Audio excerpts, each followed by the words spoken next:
pessoal, tudo bom? Aqui é a professora Gabriela Medeiros, e hoje nós vamos falar um pouquinho sobre abundância e diversidade de espécies. Antes da gente começar o nosso conteúdo, eu gostaria de lembrar vocês os níveis de organização que nós falamos nas últimas aulas. Então, nós temos o organismo, como objeto de estudo na ecologia, uma população é um grupo de indivíduos da mesma espécie, uma comunidade, um grupo de espécies diferentes. O ecossistema, eu vou juntar os fatores bióticos e abióticos, então eu tenho os diferentes indivíduos aqui junto com o meu ambiente. E a biosfera é toda a região do nosso globo terrestre em que nós temos vida. Então, comunidade são espécies diferentes que estão em um mesmo espaço e um mesmo período de tempo. E por elas estarem juntas, elas acabam exercendo relações ecológicas. Eu vou considerar só os fatores bióticos quando eu estou falando de comunidade. Tudo bem? Só para a gente lembrar um pouquinho esse conteúdo que nós já falamos também anteriormente. Então, quando a gente entra no tema de diversidade de espécies, a gente tem que identificar alguns fatores. Por exemplo, a gente tenta responder perguntas como: qual é a quantidade de espécies? Olha aqui, eu tenho dois exemplos. Eu tenho uma floresta tropical e eu tenho uma monocultura de cana-de-açúcar. Qual que é a quantidade de diferentes espécies que eu tenho de cá e de lá? Na floresta, eu tenho uma grande quantidade de espécies diferentes. Já na minha monocultura de cana-de-açúcar, monocultura quer dizer uma única cultura. Então, eu tenho uma única espécie aqui acontecendo. Tudo bem? Quais são as proporções das espécies? Então, por exemplo, aqui na minha floresta, eu quero estudar uma espécie X. Qual que é a proporção dela aqui? Ela aparece muitas vezes? Poucas vezes? E do lado de lá, na minha monocultura de cana-de-açúcar, qual que é a minha proporção da espécie de cana-de-açúcar? Ela aparece aqui nesse ambiente muitas vezes? Poucas vezes? Então, a nossa aula de hoje tem relação com essas duas perguntinhas, tudo bem? Então, vamos lá. Nós temos algumas métricas para identificar a diversidade e quantidade de espécies em uma comunidade. Nós podemos usar a riqueza de espécies. Quando eu falo da riqueza de espécies, eu estou me referindo ao número de espécies. Quantas espécies diferentes eu tenho em um ambiente que eu estou estudando? Mas aqui entra um problema. Parece fácil eu contar quantas espécies eu tenho em um ambiente. Por exemplo, eu vou contar o número de espécies diferentes na Mata Atlântica. Como é que eu vou contar todas essas espécies diferentes nessa floresta? É muito difícil. Parece fácil, É só eu ir lá e contar. 1, 2, 3, aqui eu vejo uma espécie, lá eu vejo outra espécie. Mas não, para contar essas espécies em uma área grande é muito difícil. Então, eu acabo fazendo amostragens menores. Eu tento identificar uma quantidade de amostragens que seja significativa para eu identificar o número de espécies naquela floresta. E aí eu faço essa estimativa ampliando esse valor para a minha floresta inteira. Diversidade é um outro conteúdo de métrica de diversidade e quantidade. A diversidade é o número de espécies com a participação no conjunto da comunidade. Como assim? Quando eu falo de diversidade, eu quero saber quantas espécies eu tenho e em qual é a proporção que ela está acontecendo naquele ambiente. Ela aparece muitas vezes, poucas vezes. Então, eu tenho essa integração entre o número de espécies e quanto que elas aparecem, essa proporção em que elas estão aparecendo em um ambiente. Outra métrica de diversidade é o conteúdo de equitatividade. Quando eu falo de equitatividade de um ambiente, eu quero saber se as espécies que estão nesse ambiente têm uma homogeneidade. Como assim? Eu tenho um ambiente com uma espécie A, uma espécie B e uma espécie C. Essas espécies diferentes estão em uma homogeneidade? Por exemplo, eu tenho 3 indivíduos da espécie A, 3 indivíduos da espécie B, 4 indivíduos da espécie C. Está vendo que elas têm um padrão de ocorrência nesse ambiente? Então, eu tenho um equilíbrio entre essas quantidades de diferentes espécies. Se eu tenho esse equilíbrio, eu estou falando de uma comunidade em equitatividade.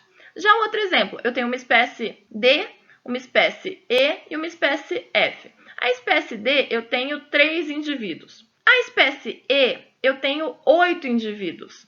A espécie F, eu tenho só um indivíduo. Está vendo que elas não estão em homogeneidade?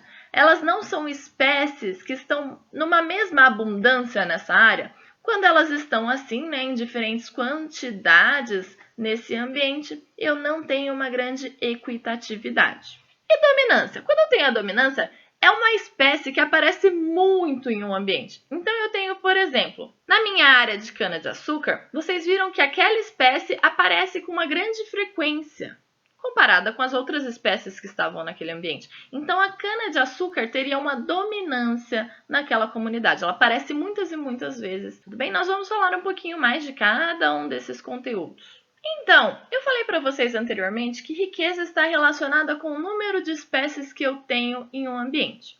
Esse conteúdo de riqueza ele é muito relacionado com a definição de abundância. Abundância é o número de indivíduos que estão em uma comunidade. Ou seja, abundância, eu vou contar ali o número de indivíduos totais que aparecem naquela comunidade. Já a riqueza, eu quero saber quantas espécies diferentes eu tenho lá.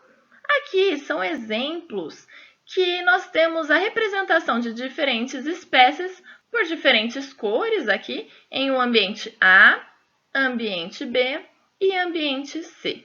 Quando eu falo de riqueza, eu quero saber quantas espécies diferentes eu tenho lá. Então, eu tenho a espécie verde, a espécie amarela, a espécie preta, a espécie branca, a espécie vermelha, a espécie roxa. Tá vendo que essas aqui são as diferentes espécies que eu tenho em um ambiente? Então, a minha riqueza, que é a contagem do número de espécies, é a representação de cada uma dessas espécies. Então, meu número de riqueza nesse ambiente 1 é a espécie verde, 1.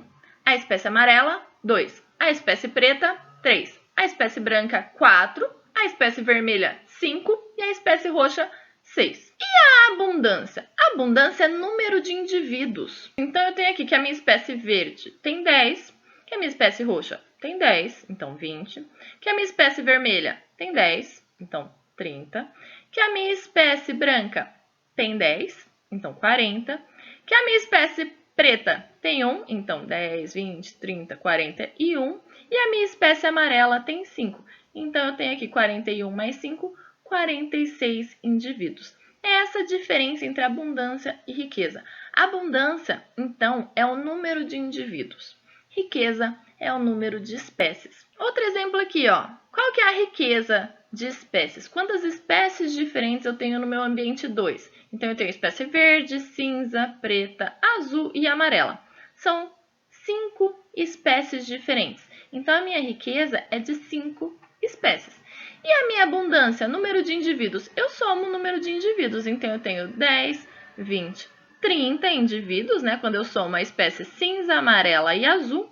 E eu tenho mais 5 indivíduos da espécie preta, 35, e 5 indivíduos da espécie verde, 40 indivíduos. Então, a minha abundância é de 40. No meu último exemplo, então, riqueza, número de espécies, eu tenho espécie amarela, espécie branca, espécie preta, espécie azul. 4 espécies diferentes. E qual que é a minha abundância? Número de indivíduos, eu somo 30. E aí eu consigo identificar diferentes abundâncias e riqueza. Nem sempre a área que eu tenho maior riqueza tem maior abundância. Aqui, combinou que a área que eu tinha maior riqueza tem maior abundância, mas poderia ser diferente. Por exemplo, aqui onde eu tenho uma menor riqueza, eu poderia ter muitos indivíduos da espécie branca. E aí, tendo muitos indivíduos da espécie branca, por exemplo, eu tenho 50 indivíduos da espécie branca, 70 indivíduos diferentes, se a minha espécie branca tivesse 50 indivíduos. Tá vendo que a minha abundância teria sido maior aqui? É só para mostrar para vocês que nem sempre o lugar com maior riqueza é o lugar que tem maior abundância. A riqueza, então, que é a riqueza S, né? Eu represento riqueza pela letra S. Eu tenho o número de espécies em uma comunidade, igual nós falamos anteriormente, e eu falei para vocês que é difícil eu contar todas as espécies em um ambiente muito grande, então nós precisamos fazer uma amostragem.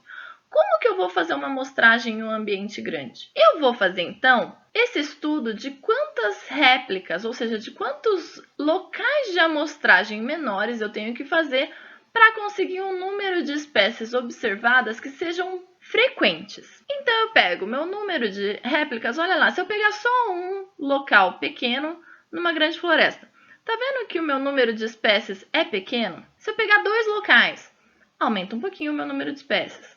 3 locais, aumenta mais um pouquinho o meu número de espécies. Chega num ponto que se eu pegar um número de locais ou o outro, não muda tanto. Olha aqui, por exemplo, 8 locais de amostragem ou 10 locais de amostragem, não muda tanto. Aqui na minha comunidade B fica próximo de 3, né? espécies diferentes observadas, e na minha comunidade A fica próximo de 6,5, 7 espécies observadas. Então, quando eu vou aumentando os meus números de áreas observadas, chega um ponto que começa a não fazer mais diferença se eu aumentar tanto assim a minha área amostral. Então, essa minha curva S, eu vou colocar aqui o número de repetições que eu coloco, o número de locais amostrados, quanto que vai aumentando do número de espécies observadas. Então, se eu chegar em um ponto que não muda tanto, eu tenho que chegar nesse conteúdo aqui, ó, de esforço amostral.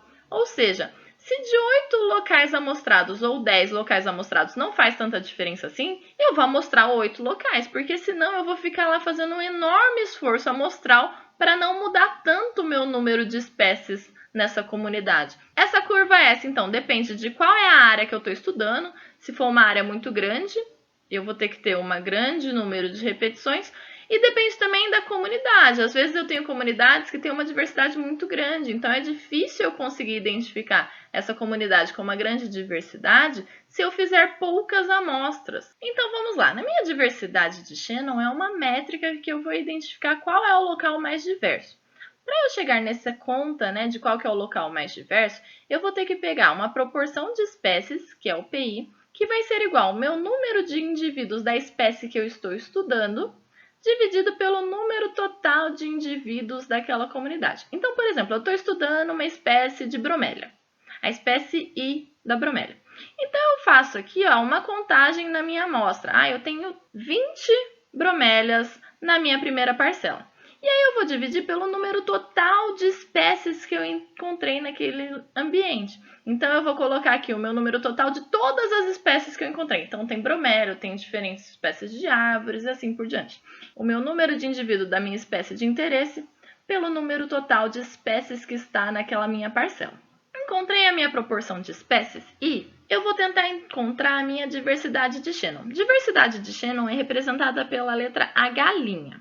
Essa letra H', ela vai ser a soma do valor de PI, que eu encontrei aqui, vezes o log de PI. E aí eu somo, então, o PI vezes o log de PI da minha parcela 1, mais o PI vezes o log de PI da minha parcela 2, e assim por diante.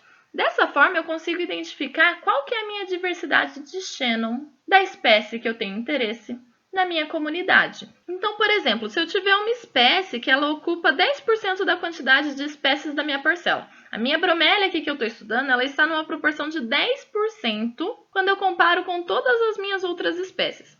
O meu valor do índice de Shannon, ele vai ser, então, 0,1 vezes log de 0,1. E no final, essa somatória aqui, quando eu faço esse valor de log, eu tenho um valor negativo. Então, após a minha somatória, eu tenho que fazer aqui, esse símbolo de menos para ficar menos com menos, mais. E aí eu consigo fazer esse meu valor positivo. Tudo bem? Uma outra forma, de eu identificar valores para a minha comunidade é através do índice de equitatividade de Pillow. Lembrando que a equitatividade está relacionado às espécies estarem em proporções parecidas na minha comunidade. Então, tem uma homogeneidade das espécies. E o meu índice de Pillow é representado pelo J', e eu vou ter o valor do meu índice de Shannon dividido por log de S. Quando eu tenho uma comunidade, que as espécies têm uma proporção parecida, ou seja, que as espécies são muito equitativas, eu espero que o meu índice de Shannon H' seja muito próximo, ou muito parecido com o meu valor de log de S. Porque isso vai indicar que as espécies são equitativas. Quando eu tenho o índice de Pillow próximo de 1, quer dizer que a minha equitatividade está próxima de 100%. E a minha equitatividade ela tem uma relação um pouco inversa com dominância. Quando eu tenho um ambiente muito equitativo, ou seja, as espécies estão em uma proporção parecida, a minha dominância não ocorre tanto, porque as minhas espécies estão todas padronizadas ali, Então, para eu encontrar a minha dominância de Pillow, eu identifico que a dominância é sempre o valor de 1 menos o valor da equitatividade de Pillow. Aqui é para eu explicar para vocês como que é essa relação de equitatividade e dominância que eu acabei de falar. Acabei de falar para vocês que dominância é um valor um pouco invertido da equitatividade. Como assim? Quando eu tenho uma comunidade muito equitativa, quer dizer que eu tenho proporções parecidas das espécies no meu ambiente. Então, eu tenho aqui um exemplo da comunidade A, que tem a espécie A, B, C e D. Tá vendo que eu tenho aqui, por exemplo, a espécie A, 1 indivíduo, 2 indivíduos, 3 indivíduos, 4 indivíduos, 5 indivíduos. A espécie B, 1 indivíduo, 2 indivíduos, 3 indivíduos, 4 indivíduos, 5 indivíduos, e assim por diante. Tá vendo que elas têm uma homogeneidade? A espécie A aparece mais ou menos na mesma quantidade da espécie B, que aparece mais ou menos na mesma quantidade da espécie C, que aparece mais ou menos na mesma quantidade da espécie D. Quando isso acontece, eu tenho uma alta equitatividade, as espécies estão em proporções parecidas. E dominância? Dominância quer dizer que uma dessas espécies tinha que aparecer mais. Mas olha aqui na minha comunidade A, eu não tenho uma espécie que aparece várias vezes. Então, eu não tenho uma dominância. Quando eu tenho alta equitatividade, eu tenho o inverso da dominância. Eu tenho uma baixa dominância. Aqui no exemplo, então, para a gente comparar, da comunidade 2. Na comunidade 2, eu tenho a espécie 1 aparecendo várias vezes. Olha lá, a espécie 1 tem 1, 2, 3, 4, 5, 6, 7, 8, 9, 10, 11, 12, 13, vários indivíduos, certo? A espécie C tem só 1, a espécie B tem só 1 e a espécie D tem 2. Tá vendo que não é uma comunidade equitativa? Eu não tenho a mesma proporção das diferentes espécies? Então, eu tenho uma baixa equitatividade. Mas olha aqui, eu tenho uma alta dominância, porque a minha espécie A domina. Eu tenho uma grande quantidade da espécie A aparecendo nessa comunidade. Essa é a relação inversa, então, quando eu falo do conceito de equitatividade e dominância. Olha aqui esse exemplo. Eu tenho uma comunidade A e uma comunidade B. Aí agora eu estou tentando relacionar o conceito de riqueza com o conceito de equitatividade e o conceito de dominância. Qual dessas daqui é a espécie mais rica? Qual dessas daqui é a espécie mais equitativa e qual dessas daqui é a espécie mais dominante? Se vocês quiserem, dar uma pausa no vídeo para tentar responder sem ver a resposta. Mas olha lá, a espécie mais rica, riqueza tem relação com o número de espécies. Tanto a comunidade A quanto a comunidade B tem 5 espécies no total. A espécie rosa, verde clarinho, azul água, não sei o que é isso, laranja, roxa e verde. Então, nós temos essas 5 espécies, tanto na comunidade B quanto na comunidade A. Então, ambas têm a mesma riqueza, o mesmo número de espécies. Qual é a mais equitativa? A comunidade B, porque eu tenho as espécies aparecendo em proporções mais parecidas. Então, a mais equitativa é a comunidade B. Qual eu tenho maior dominância? Então, aqui na minha comunidade A, eu vejo que a minha espécie rosa aparece muitas vezes. Então, quem domina na comunidade A é a minha espécie rosa. Tudo bem até aqui? É uma forma da gente correlacionar o conteúdo que a gente falou de riqueza com equitatividade e dominância. E nós temos algumas coisas que alteram a nossa diversidade, né? Alteram esses padrões de diversidade da minha comunidade. Nós vamos falar aqui só alguns exemplos do que pode alterar a minha diversidade. Como exemplo, a predação e a competição. Quando eu tenho indivíduos predando, eu tenho variações no número de indivíduos da minha comunidade. Olha lá, eu tenho aqui o exemplo do lince e da lebre. O lince se alimenta da lebre e eu tenho aqui o número dessas espécies ao longo de um tempo. Quando eu tenho um aumento da minha população de lebre, eu tenho também um aumento da minha população de lince. Por quê? Porque a lince se alimenta da lebre. Se tem muito alimento, ela consegue ter muitos indivíduos. Só que chega um ponto que esse aumento aqui do número de lince dá uma pressão de predação muito forte em cima da lebre. O que acontece? Começa a diminuir. Começa a diminuir, começa a faltar alimento para a lince. Falta alimento para a lince, diminui o número de indivíduos da lince. Diminuiu o número de indivíduos da lince, o que acontece com a lebre? Ela fica tranquila, porque o número de predadores dela diminuiu. Então, o número de predadores diminuiu, ela consegue aumentar o seu número de indivíduos. Aumentou o número de indivíduos da lebre, o que acontece com a lince? Que delícia, tem mais alimento. Começa a aumentar o número de indivíduos da lince. Tá vendo aqui que tem essa proporção? Se eu aumento o número de indivíduos da lebre, tem mais alimento. Eu aumento o número de lince. Quando eu diminuo o número de indivíduos de lebre, eu diminuo o número de indivíduos da lince também. Então, aqui nesse exemplo, é um exemplo de como a predação da lince controla o número de lebres e que como a disponibilidade de alimentos de lebre controla o número de lince. Tudo bem? Nós temos também a competição podendo alterar o número de diversidade. A competição pode ser por disponibilidade de recursos, alimento, pode ser por disponibilidade de um ambiente que seja interessante para uma espécie. Então, olha aqui, eu tenho esses indivíduos que compartilham o mesmo ambiente, por exemplo, esses daqui, competindo por uma área. Então, isso aqui pode controlar o número desses indivíduos. O tamanho da minha área, se eu tenho uma área muito grande, muito pequena, também vai acabar afetando a minha diversidade dessas espécies. Então, nós temos aqui esse indício de que algumas relações, né, desses indivíduos podem alterar o número de espécies em um ambiente, ou pode alterar a minha diversidade de comunidade, número da população e assim por diante em um ambiente. Bom, era isso que eu queria falar para vocês da aula de hoje, sobre essa parte de métricas da comunidade e como que a gente pode alterar essas métricas da comunidade. Eu espero que vocês estejam bem, se cuidem e até mais!